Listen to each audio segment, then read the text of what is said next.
Shout out to my daughter Ella, who brought this to Crystal's attention, who then brought it to my attention. But there is a wild scandal going on right now in the Philippines, and apparently it's all over TikTok. So what happened was, Philippines, because of climate change, they're dealing with a lot of flooding problems. It happens on a pretty regular basis. It's happened so much that in some ways they're almost sort of getting used to it.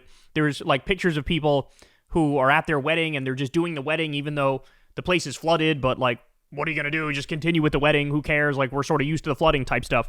But of course, it's absolutely devastating. And the government decided, well, we need to fight back against this. So they passed all these laws to give all this funding to people who are, experts and builders and who can come up with various infrastructure projects to stop the flooding, right? I don't know if it's seawalls or I'm sure it's a variety of different things, but they effectively passed the money, billions of dollars worth, to protect the Philippines from flooding. Okay, well, guess what? That happened a while ago, and billions of dollars have been spent, and they have dick to show for it, and the Philippines keeps flooding. So the people are now onto the fact that, effectively, the politicians and the contractors passed all this money to stop the flooding, and they just fucking stole that shit. They stole it.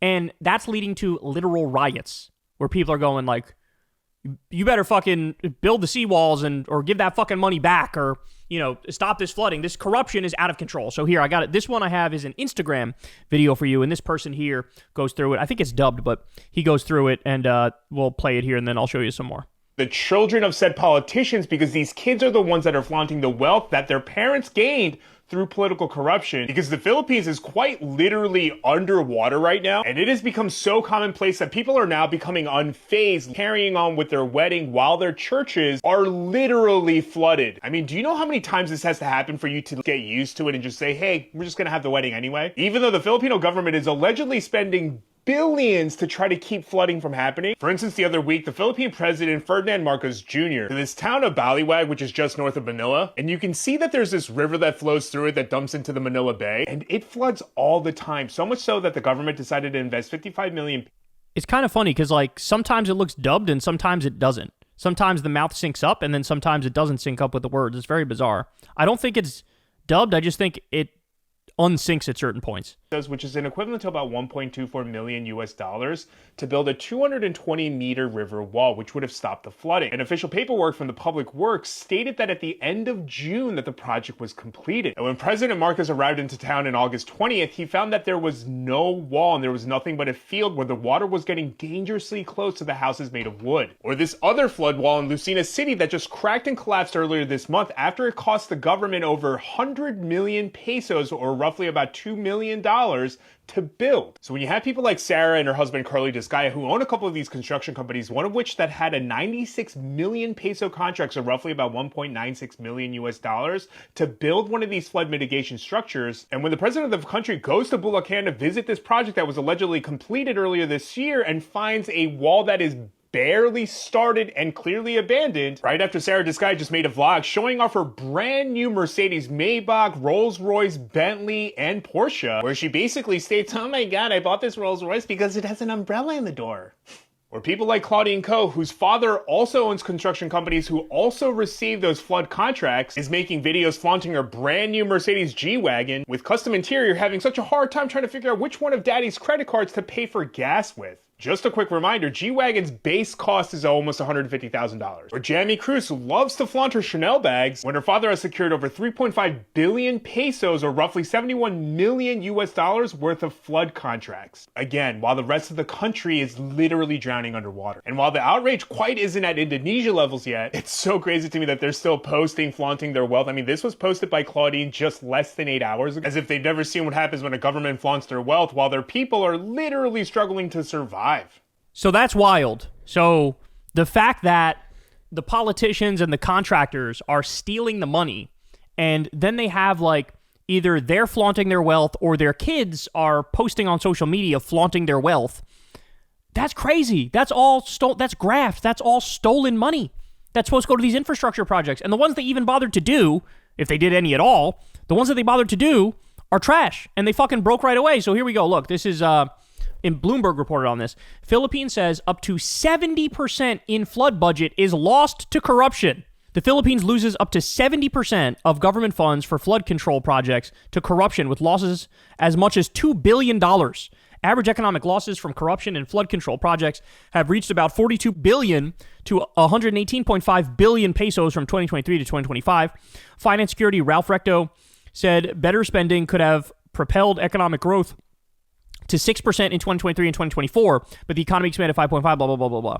But that's crazy. 70% of the funds, the government funds that were for the flood control projects, it's corruption. They stole it. They took it. Losses as much as $2 billion. And they're literally flaunting, like, you know, designer bags and luxury vehicles and shit on social media. That's wild, bro. That's wild. So I have one more article here.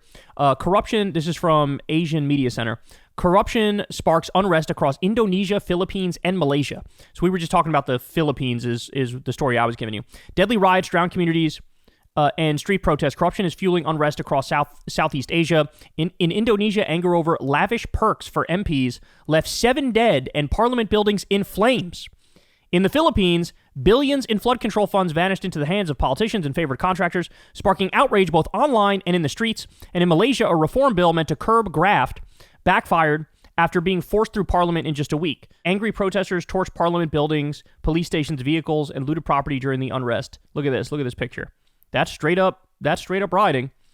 So in Indonesia, last week, Indonesia was already on the edge. Economic hardship, mass layoffs, and rising costs of food, education, and housing had widened the gap between political elites and ordinary citizens. The revelation that each of the 580 members of the House of Representatives was to receive a new monthly housing allowance of 5,151 Indonesian dollars, almost 10 times the Jakarta minimum wage, proved to be the breaking point.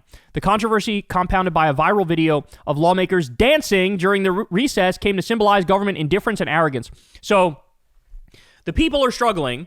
The government passes a raise for themselves, and then they're on social media dancing about their raise while the people struggle. Holy shit.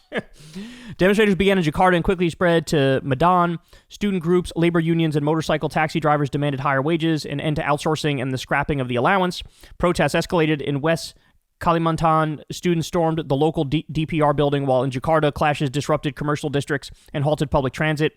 Violence turned deadly when Afan Kurniawan, a 21-year-old motorcycle taxi driver, was run over by a police tactical vehicle in central Jakarta. Jesus. The incident captured on video went viral and became a rallying cry against police brutality. Riots spread nationwide. Jesus. So this is all Indonesia that we're talking about. This isn't even... We started by talking about the Philippines. Jesus Christ. Let's see if we... Philippines, the uncontrolled flood of corruption. So this is what... Look at how bad the fucking flooding is. Look at this. Filipinos turned to social media to call out Nepo babies, heirs of corrupt officials and contractors, as symbols of graft and privilege, while communities drown in floods. Wow. Yeah, this picture is crazy, bro.